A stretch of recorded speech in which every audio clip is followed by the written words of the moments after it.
All right, let's talk. If you're a solo or a small firm CPA, I want you to know you're sitting on an absolute goldmine of data. And, well, that makes you a target. So today, we're going to cut through all the technical jargon and just have a real crucial conversation about protecting your business, your clients, and your reputation from cyber threats. Let's dive right in. I mean, this quote just says it all, doesn't it? You are juggling everything. You're the firm, you're the IT department, you're the one who has to know what to do when things go wrong. And cybersecurity can feel like just one more, frankly, overwhelming thing to add to the pile. But what if we could make it clear? What if we could make it manageable? That's our goal here today. Okay, let's get one thing straight right off the bat. If you're being targeted by cybercriminals, it is not because you're careless. It's because you are incredibly valuable. This right here is the absolute key. For an attacker, you're a one-stop shop. You literally hold the keys to both your client's financial kingdoms and their personal identities. It just makes you an incredibly efficient target. Just think about it. A single breach of your email account can expose social security numbers, tax returns, bank info for all of your clients at once. The ripple effect from one small mistake can be absolutely massive. So, where does this all usually go wrong? Well, more often than not, the whole thing starts with your email. So let's talk about the hidden dangers of that good enough email you might be using. You know, when you use a personal email for your business, you're basically mixing your client's sensitive financial risk with your online shopping and newsletter risk. It's all in the same bucket. A true business-grade email separates that risk completely. It gives you security monitoring and helps you meet your professional obligations. This is a question I hear all the time. And you know what? It's a great question because, yeah, on the surface, it feels true. And here's the distinction. The problem isn't Google's giant, secure fortress. It's the front door to your individual account. Most personal accounts are just not set up with strong security, like multi-factor authentication, which makes them way easier to break into.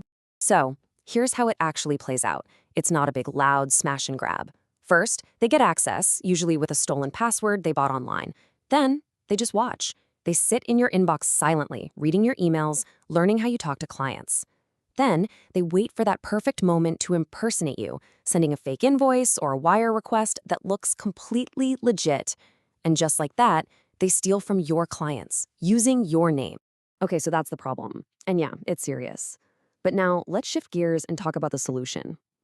We're going to walk up a simple 3-level ladder that can take you from feeling exposed to feeling protected. Level 1 is all about the fundamentals. These are the absolute non-negotiables that every single professional should take care of, like today. First, turn on multi-factor authentication. That's the little code you get on your phone. It adds a critical layer of security. Use a password manager so you have unique, strong passwords everywhere. Encrypt your laptop so if it gets lost or stolen, the data is useless.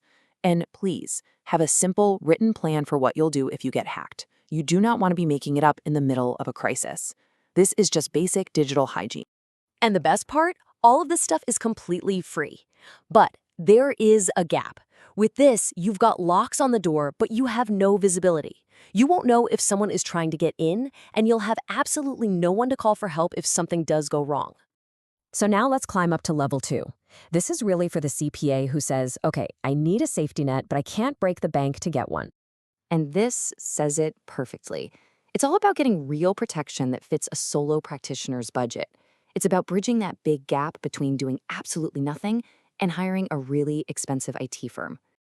At this level, you get monitoring. You have technology that's actively watching your back, flagging suspicious logins, flagging email threats. It's really the difference between just having locks on your door and having a security camera that alerts you when somebody's trying to break in. It's about stopping those really common attacks before they can do any damage. And now for level 3, the top of our ladder. This is for the CPA who wants to build a truly resilient professional practice. You know, this is all about having the confidence to look a client or an auditor or even an insurance company in the eye and say, yes, we absolutely protect your information. Because without that, you risk losing client trust, you risk failing audits, you might even be denied insurance coverage after something happens. See, level 3 is comprehensive. It's got advanced monitoring, device protection, and crucial incident response guidance.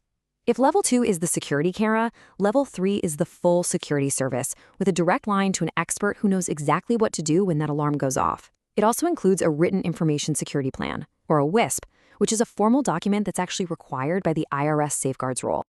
So as we start to wrap this up, I want to reframe this whole conversation because this isn't really about buying software.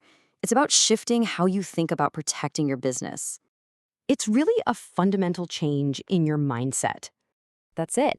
You're not just buying another monthly subscription you have to manage. You're buying clarity, you're buying support, you're buying peace of mind. And that is the real value. Okay, to bring this all home, let's just do a quick self-check. I want you to be really honest with yourself as I ask these next 3 questions. First one, if your laptop was stolen from your car right now, is your client data protected or is it wide open for the taking? Second, if you discovered a breach late on a Friday night, would you know the first 3 things you need to do? Or would you just be scrambling and starting to panic? And finally, do you actually have any visibility into your security? Or would the very first sign of trouble be an angry phone call from a client whose bank account was just emptied? Let's end on this note. The goal here isn't to stop every single attack. That's impossible. The goal is to be resilient. It's about having a plan in place so you can limit the damage and protect the trust you've worked so hard to build. Because it's really this simple. Prepared businesses recover. Unprepared businesses, they panic.